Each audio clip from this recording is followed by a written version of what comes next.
Hi everyone. Today is Saturday. It's like 3 or 4 in the afternoon. It's kind of early for me. Obviously, usually I do come on like in the middle of the night and stuff like that. Even though this is a pre-recording, I woke up early, so I said, "What am I gonna do?" Usually, anyway, that's enough about the nonsense. The reason that I'm going to be making this video is because I want to let people know that every loss is not a loss. Every person who leaves you behind, it's not a loss. As a matter of fact, every single time you get left behind by any kind of a person, it's always an opportunity to gain. And that's not just me looking at the glass half full, that's a fact.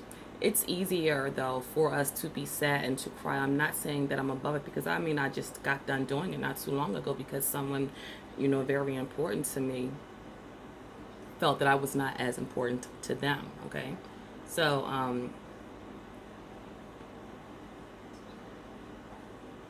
that really wasn't a loss. Okay. It wasn't a loss. It was actually quite refreshing. It is quite refreshing. Still, I've got lots to still do, and I don't know. I don't know if it's just about a sign of the. I don't want to say a sign. A side effect of the times, rather, that God really is showing up. Period. God do not. I have my Bible up here.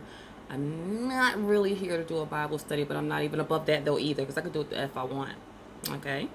All right, I can do anything that I want to do, and I could read any book. I feel like I could read Dr. Seuss if I want to read it. Like, I could read the Bible. I could go read the Quran if I wanted to ever read that. I could do all kinds of stuff that I want to do. Okay. And I could do it, especially if somebody leaves me. Okay. Especially if someone leaves me that holds me back and holds me down and is always escalating and is always wanting to, tell me to calm down, be quiet and stuff. And if they defend me for any reason or another, it's like somewhere in their conscious mind or something like that. Or, well, no. Conscious slash unconscious, if there's that. It's like they have to also in their brain like even it out or something by escalating because they actually stood up and defended me. And honestly, I am not that person. That right there, I couldn't imagine. Yeah, no, that's not right for me. And I wouldn't be able to do that to anyone either. I'm not judging anyone as to say who's better or who's more real or who's more everything else. That's not my point. I'm just saying that particular type of an energy, it really doesn't edify. It doesn't really secure me at all. Nor so therefore it doesn't. It's uncomfortable. It's uncomfortable. It's not reliable. But sometimes all you have is what you have. Okay. Sometimes all you have is what you have. And a lot of times that thing that you have, it's like, yeah, of course it could be better, but it's not. And you get so accustomed to society telling you to be more humble, be more like, I don't want to say gracious. I mean, really, believe it or not, I'm trying to use my words so well here because this is important. This is a recent lesson that I have come upon learning, and I would really want to impart this on whoever gets to hear this. And on this here, man, I'll just resend it and repost it because I really don't have that many subscribers, and who knows why. But that's whatever. What can I do about that, right? Um,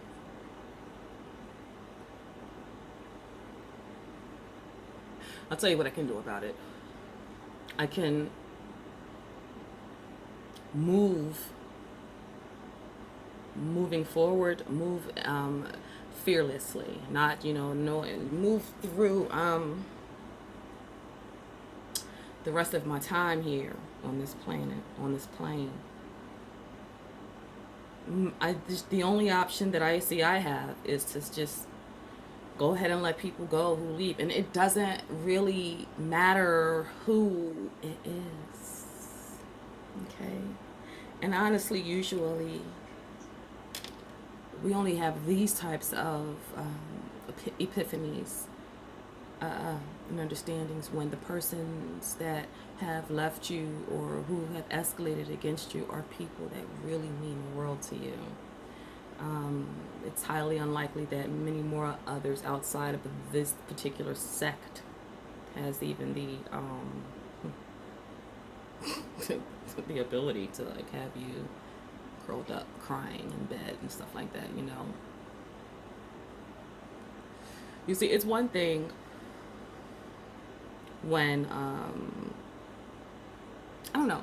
It's like it's one thing when you disappoint a person, right? And you do something that is just not, it's just out of pocket. Okay, so that's just that. And then that person leaves you.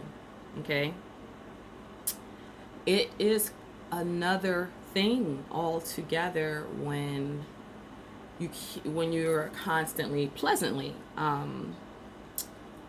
reminding the person in question who left or who leaves or whatever that you have a specific need that needs to be met, and the person is like, okay, I got you all the time, but then they're getting you, it tends to like take longer and longer and longer, and you begin to just take the cues like, okay, this is really getting on this person's nerves, it's annoying, and you know, they're not going to be able to, or they're just not, this is a subconscious thing that happens too also, at least with me sometimes it is, but I'm bringing it to the forefront intentionally because see, the only person that's going to change me is me, when it comes to changing me for the better. Also, the only person that can bring me down is me when it comes to making me become less than who I am. And less than who I am just is not ever going to be suitable for me, okay? Never.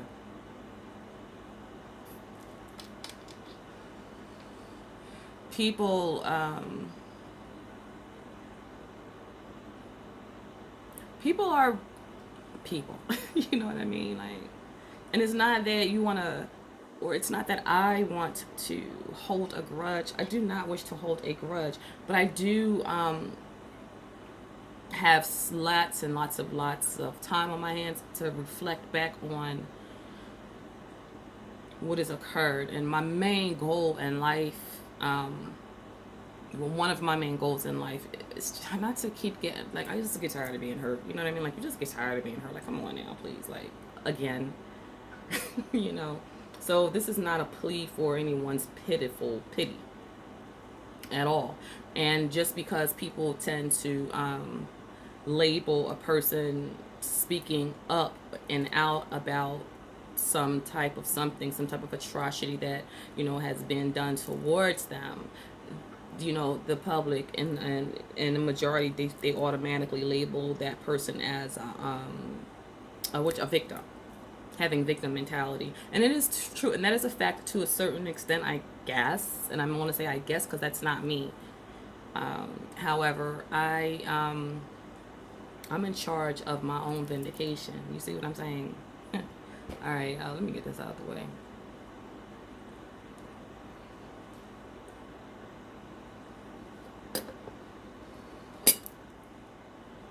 Yeah, so I'm in charge of my own vindication, and no one else's. It's nice to have an advocate. At this point in time in my life, I don't. I have got my own. Well, I do. I'm my own advocate. I haven't an issue with advocating for, you know, others, so long as their issues that I'm advocating, you know, for them for are within alignment of something that I can see myself standing up to it when the future comes, and I could be like, yeah, that's right, I stood, you damn right, I stood up for them, or, you know, I spoke out against that, or I spoke out in favor of something. Okay, I'm almost done. Sorry.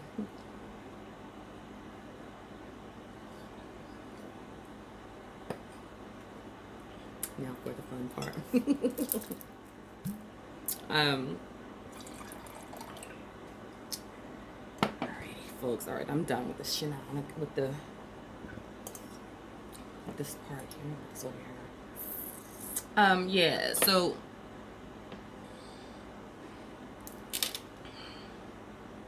I almost lost my train here. Well, but I do want to just bring it back to the forefront. Is that when people leave you, it's not a loss. Let them go ahead and leave. You know, that's cruel for a person to know that you have a need, a specific need that is going to be quite difficult for you to have met, in any other way, shape, or form, by any other person, even. That's like your, I don't know, like your nurse or something, um, getting fed up with you. And, leaving you on the toilet, just not getting you up off of the toilet and just like, man, fuck this shit, I'm out. And then there's no phone for you to call. Like, there's no way for you to do that, on your own and by yourself. And here is a person who has, like, agreed, more or less, who has agreed and who has agreed to be there to assist you to get, from your bathroom to your wherever you have to go. This person agreed to assist you, offered even. You see what I'm saying? And but they don't have enough patience and time and availability. Imagine a nurse that has that responsibility for yourself or a loved one, and every 5 minutes their phone is ringing for no reason at all. Just to say, hey, yeah.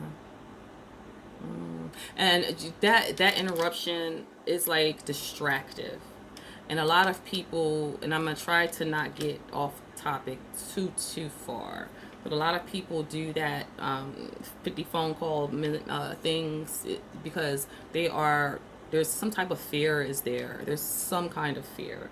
I mean, people have to go to work sometimes, or people have children, you know what I mean, and they might not be your children, and people have family members that are nowhere near in relation to you, the caller. You see what I'm saying? And the caller can mean well. The caller can mean well and have very good intentions. I guess in a lot of cases, I think I believe in mankind and womankind. Okay, so I believe that there's good in everyone, even if everyone has. I gotta turn the air off, I'm freezing. Even if everyone hasn't woken up to it inside of themselves yet, but that it's just best for whoever leaves you behind to go ahead and be grateful that they left you behind, because even though you will be feeling sad, down and out, possibly even exposed, who knows, depending on what the circumstances of it could be. Pardon me, I did not mean to be so ignorant. The circumstances surrounding it were never supportive of you in the beginning, because the person's not allowed to dedicate any significant amount of time to anything unless the other party is privy. Okay, and I did get off topic, and I think I'm still going to post this because it's relevant. You know what I'm saying? It is relevant. It's important. It's important, as far as I'm concerned. When a person is under someone else's supervision or under someone else's, I don't know, like control, they can't do much for you anyway. They really just can't. Oh, this is going to be deep. I'm about to get into some stuff. So this is probably, I'm certain this is going to be like a part two and a, part whatever, three, maybe a part two, because my phone only does so much. I gotta get set up here again. Just let me think and gather my words here. It's just better to let them go. And it's almost as if by what we would call, magic, that God really does step up and step in. And whatever it is that you were, needing, you find that you don't need. Or whatever it is that you're lacking in, yeah, it's still, that lack is still there, but there's so much abundance in a different area. Now, there is a need for balance, yes. And it's like immediately God gets to work on that. Immediately, you're better. Your next best is on its way. Immediately, as soon as you let go. That's the real meaning in an intellectual way of let go and let God. It's not saying let go and be gracious, and I'm not saying that you're going to be happy and that you're not going to be curled up somewhere crying. I'm saying that when that person stays away, you become a better person yourself. Even though your heart has been broken, your heart break, it's the sensation of the breaking part of it. It's lesser and it's lesser and it's lesser, even every hour and every day that goes by. It's better to just let people go. Okay? It would be nice if I had realized this so many years ago. And that's why I will always, until I see no need for it, be an advocate and support scapegoated children who have grown up to be adults who are, I don't know, I mean, as old as they are. It's this, because that leaves an imprint on your life that no matter what society says, it affects you. And a continual broken heart, that's, ooh, pain. That's like pain. Yes, emotionally, but that's it becomes a hurt. It becomes a bruise, like a physical pain. Yeah, you can't just keep getting your your physical pain hurts. It starts to hurt a lot more. Why would you want to be, or want someone to come back to you that keeps reopening up a wound? Let them go. It could be your husband or your wife. It could be your mother or your child. It can be your grandmama or your doctor or your best friend or your twin friend or your whatever. When people leave you, let them leave. Let them leave. Okay, because like I said, it's one thing when a person just leaves you. It's another when that person knows you have no way other than them to get something that you need done. And that person just leaves you intentionally, on purpose, like purposefully leaving you to suffer. And what if it's like that's done on purpose? So that's like a double whammy. Like, okay, first of all, you laugh. Now I can't walk. Like, you know what I'm saying? Yeah, that's very cruel. All right. And even though I'm sure, people do make mistakes and they realize their errors and they may come back and apologize or get over it and stuff like that. If you allow that individual that much entry into you again, you'll be the possibility of them being able to do that to you again is there. It's like very there. It's just as possible as it was when it happened already. And they may never do that to you again, though. They may never ever do something like that to you, but you're needing to make sure, because that heart, it has to get well. It has to get better. You got to make sure it's okay. Because it's like, if you don't, then the anxiety and the anticipation and the fear and the wanting to the trying to, live up to an expectation that is technically virtually impossible for either entity, for yourself and the other person. I mean, you're obviously just not built well enough to, combine each other's energy, because that's not how you're supposed to feel. And you are better off alone, destitute, and without your walker or your person to help you, or your backup or your support. You're better off. Even dying is better than that, as far as I am concerned. Okay, let people go.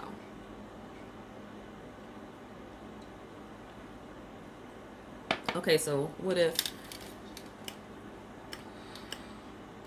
you're an empath and you're by yourself? You're an empath and you're by yourself. Let people go. When you don't like get back out and start moving and shaking, and you're not sure about your ability to be stable when you get out there and you begin to meet new people, because new people can pick up on that smell. It's almost like a smell or something. It's this. One of these days I will articulately explain certain, because I mean, I interact with certain people, right? And I see it on them, and I know they mean well and certainly have the potential to be whatever it is that they want to be. But those people are liable for me and to me and my own well-being, because they are so in desire, like they just want so badly to be, accepted and loved and empowered and stuff, but they are not. That they will assassinate a powerful person, or a powerful person that's more powerful than they are. They'll assassinate them and then do it and then feel right in doing so. Not that what they feel about it is any of my concern. You know what I mean? Or yours. I'm talking to the real ones here. Because I'm not trying to sound heartless or cold, and I don't think that there was a time when I don't think I would have been able to handle this this message. There was. So I don't mean to be heartless, but it's like, as you excel and you get better and you learn more, it's like you kind of really don't remember all of the struggles and the painfuls that I recall and remember are the ones that have recently happened again, but they just didn't take me down, or I built up some type of an immunity to. But I don't ever want to be in that boat again. And although I've never, to this day, I've not met my best and my favorite counterpart, it's like, I'm going to do that or I'm going to die trying. I don't ever want to be with anyone that doesn't want to be with me. I don't ever want to be with anyone that's going to put me, my life, my livelihood, my future, my plans, and all of that, they're in jeopardy. This is why it's good and advisable even to, once you realize that you are in a family where you're surrounded by narcissists, and I just have a word, I make up words, okay, so just bear with me. But once you find out that you're surrounded by them, it's really, that's partial. That's the reason why it's best to just get the fuck away from them and go to somewhere else and begin again. I have a client that has a child, okay? She had her daughter, I don't know, the daughter's like, she's old, she's like 13 or like 14 years old, and she's from a family that was narcissistically abusive, toward her, right? And so, you know how narcissists are. They're really sneaky, conniving, entitled, and you just name it, they're doing it. And there's really nothing that you can do to verify or prove otherwise. So certain things, yeah, you do just gotta take it on the chin and keep it moving. Long story short, her daughter had been, you know, legally taken away from her by her narcissistic, get this fucking shit, grandparents. She got a whole mom. Nanny, grandma was like, man, fuck your mother. I want the baby because I want the money. I want the, you know. And then so the girl was like, I'm going to get my daughter back. But I mean, she's had like a few more children since then, and so she's got like babies now. They're like, I don't know, like 4 years old and 5, and then she's got a, you know, a 13-year-old elsewhere. That she still hasn't really, she's not given up on retrieving her daughter, but her daughter's been there for such a very long time that she's going to need to consider whether or not that's going to be good for her and her daughter, you know, to do, no matter how success. And she has made herself more stable. Like she's got a stable home, and she's more and more independent, but she's still hurt and scarred, and she feels robbed of her own fucking child. Okay, and I get it, but even if you get her back, like, is it worth what you're going to have through? Is it worth what you're going to have to go through? And are you prepared for what you're going to have to, you know, deal with? Like that family that you left, that she left, has imprinted her baby girl. You see, so her baby girl is going to constantly probably be escalating against her and feel right in doing so. I can just pretty much guarantee it. That's a tough pill to swallow. You know how we love our kids, man. And when you love and when you're doing things in the right order, it feels, there's still like a fucking bitter taste in your mouth. And I get it, okay? But you gotta let some motherfuckers go.